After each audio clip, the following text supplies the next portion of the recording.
Alright, so a lot of people I see this week have been talking about Pandora's actor being Ainz. You know, everyone knows that part. There's nothing to talk about there, but I have to give reference to a lot of people talking about that for this week. So the main topic this week would obviously be the fight of Ainz and the Dragon Lord, but, you know, we already talked about the suit of armor and Albedo, and I think you can infer from the episode that the suit of armor is weak because Albedo says that it's like tofu and that she doesn't actually fight him. They're gathering intel on them. So she could have easily killed him. The armor guy is about level 40 or 50, and since she broke through basically his armor, since she was strong enough, he would die like a normal human. But if we go on to do like power comparison of the Dragon Lord, you know, it said in the episode by Pandora's actor that he's 90, and I think I would have to say that he is somewhere around what Pandora says. He's about 80 or 90. We don't actually know what levels he has. They started doing this a lot in the later books.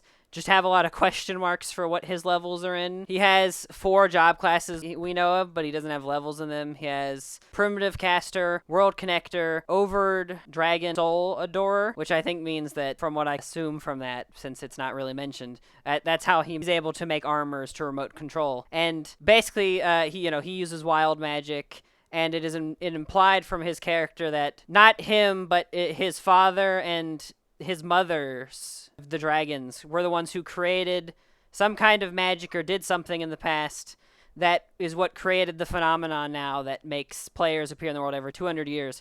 And so he feels that he has to be the one to counter the evil. And he, in a way, he kind of feels bad for the players that come over because he knows that it's not the players' fault for coming over, and he knows it's not their fault for really turning evil entirely, because they have absolute power, and as the saying goes, absolute power corrupts absolutely.